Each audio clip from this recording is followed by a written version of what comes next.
Et on se retrouve pour la rubrique C'est mon histoire. Et aujourd'hui, nous recevons le pasteur Stéphane Pioget. Bonjour Stéphane. Bonjour Nadine. Ça va bien? Très bien, merci. Merci de venir raconter ton témoignage. Aujourd'hui, on va parler un peu d'une histoire, d'un épisode dans ta vie, quand même, parce que tu étais une personne active, sers le Seigneur depuis très, très, très longtemps, en très bonne santé. Et en 2012, il y a un événement qui est arrivé. C'est ça, exactement. C'était vraiment très rapide, instantané. Comme tu disais, j'étais en bonne santé, je servais Dieu depuis des années et des années.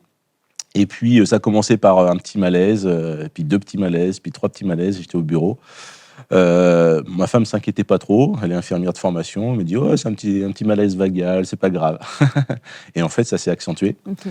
Donc, j'étais voir mon médecin qui m'a dit « Il faut aller aux urgences. » Okay. Là a commencé des crises d'épilepsie, vraies crises d'épilepsie. Donc bon, on s'est dit il y a quelque chose au niveau cérébral, sûrement. Et puis c'est suivi d'une semaine d'examen complet. Donc voilà, plein d'examens à l'hôpital. Et le diagnostic est tombé au bout d'une semaine. On me dit bah voilà. Donc tout le monde est arrivé dans la chambre, les médecins, etc. Ils avaient toute une tête pas possible. J'ai dit bon, c'est pas rassurant. Et puis il m'a dit bah, à 98%, le diagnostic c'est celui-ci. Vous avez une tumeur cancéreuse au niveau du rein, avec une métastase au cerveau et une tumeur au cerveau. Voilà. Alors bon, j'avoue qu'on ne s'attendait pas du tout à cette nouvelle-là avec mon épouse. Pendant 2-3 jours, ça a été un peu compliqué. Il a fallu quand même digérer cette nouvelle. On imagine plein de choses. La première chose qui vient, c'est souvent pourquoi. Pourquoi moi, pourquoi maintenant. Voilà, j'ai 4 filles, on a une belle famille, etc. Et tout allait bien. Et ça arrive là. Alors, quelque chose qu'on a vécu vraiment de fort, on a, une fois passé ces 2-3 jours un peu de brouillard, je dirais qu'on a vraiment expérimenté la paix de Dieu. On parle souvent de la paix de Dieu. C'est vraiment un miracle. C'était le premier miracle qu'on a vécu. C'était de rester dans la paix. On a vraiment reçu quelque chose de spécial. Quelques jours avant que je sois malade, on avait suivi une étude à l'église sur les différentes vallées annoncées dans la Bible, avec les différentes vallées. Et bien sûr, on connaît tous le psaume 23, quand je traverse, quand je marche dans la vallée de l'ombre de la mort, je ne craindrai aucun mal. Et on n'avait pas lu ce verset-là comme cela. Souvent, on dit, voilà, quand on est dans la vallée de l'ombre de la mort, etc., bon, c'est compliqué, etc. Mais c'est quand je marche dans la vallée. Et c'était quelque chose qui a été comme une révélation pour nous, en fait. Il fallait continuer à marcher. D'accord. En fait, c'est pas marqué quand je suis dans la vallée ou quand je m'arrête ou quand je m'assois dans la vallée, mais quand je marche. Et donc, Dieu nous demande toujours d'avancer et d'être en action. Voilà. Et ça a vraiment été aussi une clé pour moi et pour mon épouse. On va continuer à marcher avec la force que Dieu va nous donner chaque jour, mais Dieu va nous donner chaque jour la force qu'on aura besoin et sa paix. Et vraiment, on a vécu un miracle parce qu'on était vraiment dans la paix. Parfois, on se disait, on est peut-être même inconscient, je ne sais pas. Il y a des gens qui appelaient un peu terrorisés. Quand c'est comme ça, les gens appellent, ils ne savent pas trop comment réagir. Et même des gens disaient à Christine, comment tu vas faire toute seule avec 4 enfants, etc. Mais oui, il n'est pas encore mort, mon mari. C'est ça. Donc, mais nous, on était là et à la limite, on rassurait presque les gens. Voilà. Et là, médicalement, quand même, il y avait ce diagnostic-là. Donc, il y a eu tout un processus médical qui s'est enclenché. Exactement. Voilà. Donc, c'était urgent de pouvoir être opéré du cerveau rapidement parce que la tumeur prenait une place et inflammait une partie du cerveau. On a vu les IRM, etc. Il y avait le 3/4 du cerveau qui était inflammé vraiment, qui provoquait ces crises d'épilepsie. D'accord. Et donc, il y a eu un processus médical, bien sûr. Une expérience aussi qu'on a vécue, c'était assez spéciale. 6 mois avant, à peu près, on avait reçu un missionnaire d'Amérique latine et il a dit « J'ai une parole pour vous ». Et il nous avait dit je ne sais pas, mais je vois comme une bête féroce qui veut vous empêcher de passer. Il y a une porte et il y a une bête féroce qui se tient devant et qui veut vous empêcher de passer. Mais n'ayez pas peur. Elle va à un moment donné s'en aller, elle sera obligée de s'en aller. Alors on l'avait noté à l'époque, on ne savait pas trop ce que ça voulait dire. Et puis, en fait, quand j'ai rencontré le neurochirurgien qui m'a opéré du cerveau, il m'a dit, est-ce que vous voulez savoir comment va se passer l'opération? Je dis, oui, je veux bien. Il dit, en fait, on va vous ouvrir une porte. Et il m'a dit ça. Et c'est le terme médical quand ils ouvrent le crâne, en fait. Il dit, on ouvre une porte au niveau de la boîte crânienne. Et cette bête féroce, forcément, on le faisait un rapport avec le cancer, forcément directement. Donc ça, donc l'opération a eu lieu assez rapidement derrière. 7 heures d'opération. Voilà, 7 heures d'opération, c'était compliqué, 48 heures de coma derrière. Voilà, je me rappelle plus grand-chose.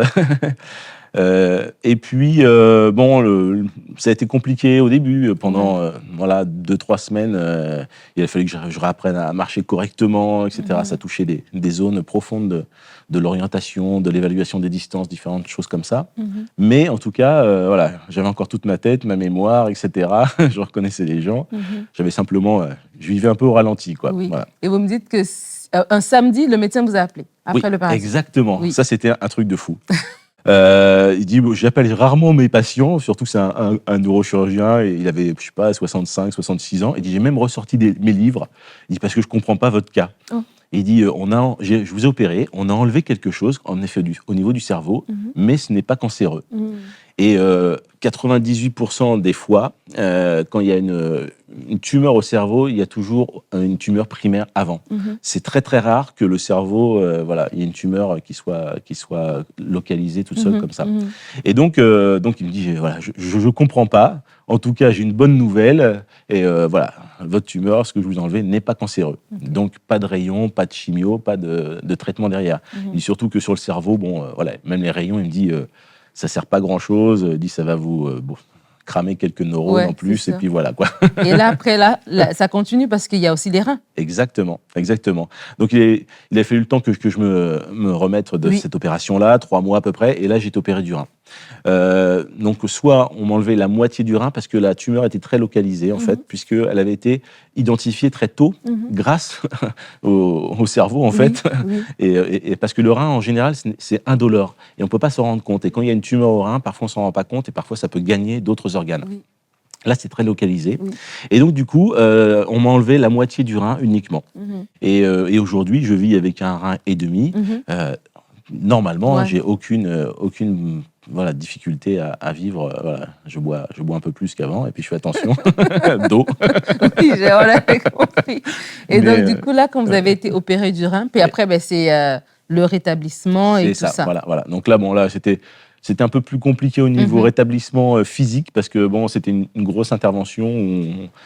C'est plus facile d'enlever un rein entier que d'enlever la moitié d'un rein, en fait. Ah ouais. En fait, un rein entier, ça nécessite une petite opération, que la moitié du rein, c'est assez compliqué parce que c'est un organe qui saigne beaucoup. Forcément, c'est que du sang pratiquement.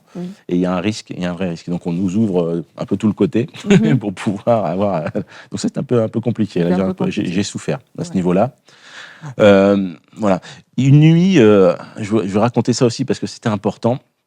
Une nuit, j'étais à l'hôpital et puis je souffrais justement suite à l'opération du rein. Et j'ai dit, on est dans cette vallée, donc j'avais compris qu'on allait marcher. J'ai compris aussi qu'au lieu de me demander pourquoi, il fallait que je me pose la question comment j'allais sortir de cette vallée-là, et ça c'était important, plutôt. Et j'ai vraiment eu, je me dis, j'ai plein de cicatrices au crâne, partout, suite à ces interventions-là. Et j'ai eu vraiment ce verset dans Jean 15 qui parle du vigneron qui vient émonder la vigne, etc. Et Dieu est le jardinier, etc. Et j'ai eu vraiment cette image quand un jardinier émonde ou coupe un arbre ou une plante, ça laisse une cicatrice en fait, mais derrière c'est pour qu'il puisse plus se développer, grandir et puis devenir plus fort et porter plus de fruits. Voilà, c'est ça exactement. Et tu as eu un questionnement que je trouvais assez drôle, c'était pas avant. Au moment de l'opération, tu t'es posé la question, est-ce que je suis prêt à partir ? Ah oui. Ça, c'était lors de l'opération du cerveau qui était vraiment délicate. Je suis vraiment... avant, j'ai pas eu de... on y pense un peu, mais c'était vraiment pas dans ma tête. On avait la paix. Et puis ensuite, je suis arrivé sur la table d'opération. Et là, je dis, est-ce que je suis prêt à te rencontrer, Seigneur ? Donc, c'est clair. c'était un peu spécial parce que une opération du cerveau, on te fixe la tête, enfin, c'est un peu particulier. Et je me suis dit, bah oui, alors bon, j'avais de la peine vraiment pour mon épouse, mes 4 filles. Je me suis dit, ouais, si je dois partir. Mais voilà, je suis prêt à te rencontrer, Seigneur, et puis à partir. Et Dieu avait décidé autrement, voilà, parce que tu es avec nous aujourd'hui. Et tu as eu des contrôles après par la suite. Oui, c'est ça, voilà. Donc il y a tout un protocole qui dure 10 ans avec des contrôles, scanner IRM tous les 6 mois, après tous les ans. Et à chaque fois, tout nous disait, il n'y a rien. Le cerveau, j'ai même pas eu de suite derrière. J'ai eu un scanner derrière, il m'a dit, non, moi, c'est réglé, il n'y a plus de problème. Et au niveau du rein, j'avais un contrôle, voilà. Et là, on est en 2022, qu'on enregistre, voilà. Et là, ça fera 10 ans cet été. Ça fera 10 ans cet été que le protocole, et que je suis guéri officiellement au niveau médecine. Amen. Gloire à Dieu. Pasteur Stéphane, j'aimerais te laisser avoir le mot de la fin, parce qu'aujourd'hui, on entend ton histoire. En conclusion, on est là, tout est fini, tout est beau, mais il y a des personnes aussi qui suivent cette émission et qui sont peut-être au jour 1, qui sont dans les 2-3 jours, comme tu disais, de choc devant cette nouvelle d'une maladie, cette nouvelle vraiment difficile. Est-ce que tu as un mot pour eux? En fait, oui. Ce qu'on a vraiment vécu, c'est vraiment la paix de Dieu. Ça, c'est vraiment fort. C'est vraiment l'expérience ultime. On parle souvent de la paix de Dieu, mais on ne l'expérimente pas obligatoirement. Et on a compris au travers de ce verset de continuer à marcher dans une vallée. Donc voilà, ça peut être quelque chose de très compliqué, mais Dieu est toujours là. Et un verset d'Ésaïe aussi, il disait que voilà, c'est dans la paix et la confiance que sera ta force. C'est vraiment quelque chose de fort qu'on a vécu et qu'on a expérimenté. Donc voilà, je vous encourage à marcher, à toujours être dans l'action, en fait, même dans ces moments difficiles. Amen.